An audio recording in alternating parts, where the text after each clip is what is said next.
আসসালামু আলাইকুম রহমতুল্লাহ। আশা করি আপনারা সকলে আল্লাহ তাআলার রহমতে ভালো আছেন। আজকের ভিডিওটিতে আমি আলোচনা করব চরম হতাশা থেকে মুক্তির দোয়া সম্পর্কে। তো চলুন আমরা জেনে নিই।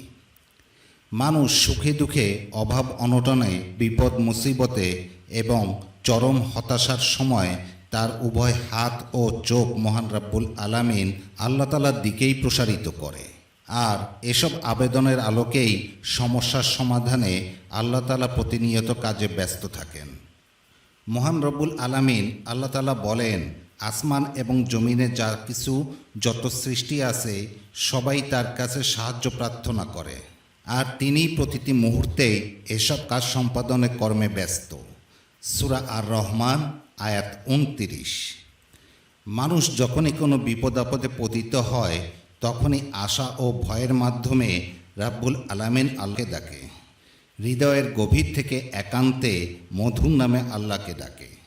বান্দা যখনই হৃদয়ের গভীর থেকে মধুর নামে আল্লাহকে ডাকে, আল্লাহ তখনই বান্দার অন্তরে প্রশান্তি দান করেন, অস্থিরতা দূর করে দেন, স্নায়ু ও বোধশক্তি বৃদ্ধি করে দেন।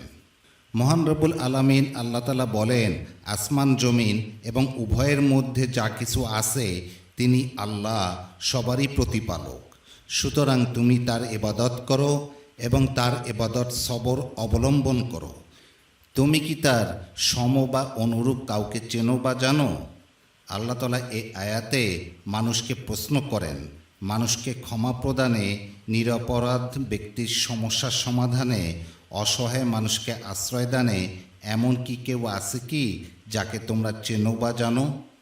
এ প্রশ্নের উত্তরে মানুষ যে দিকেই তাকাবে সেদিক থেকেই চোখ ফিরে আসবে, কেননা আল্লাহ ছাড়া দ্বিতীয় কোনো উপাস্য নেই যিনি মানুষের সব কিছু প্রতিবিধান করতে পারে। তাই তো আল্লাহ তাআলা বলেন, তার মধ্যে সমতুল্য বা উপমা দেয়ার কেউই নেই এবং তিনি সব কিছু শোনেন এবং সব কিছু দেখেন। সূত্র সূরা শুরা আয়াত ১১।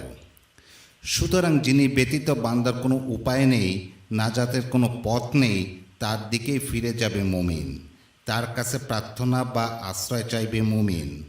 দুনিয়া ও পরকালের সব সমস্যার সমাধানে আশা ও ভয় মিশ্রিত হৃদয়ে মুমিন বান্দার আবেদন হবে এমন।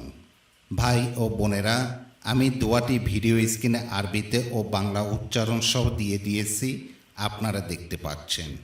এই দোয়াটির অর্থ হলো, হে আমাদের প্রভু, আমাদের দুনিয়া ও আখিরাতের কল্যাণ দান করুন, জাহান্নামের আযাব থেকে মুক্ত রাখুন, আপনার প্রিয় প্রিয় বান্দাদের সঙ্গে জান্নাত দান করুন। হে পরাক্রমশালী, হে ক্ষমাকারী, হে শ্রেষ্ঠ দয়াশীলদের দয়াশীল। ইয়া আল্লাহ, সব মুসলিম উম্মাকে দুনিয়া ও পরকালের সব বিষয় আপনার সাহায্য ও রহমত লাভের তৌফিক দান করুন।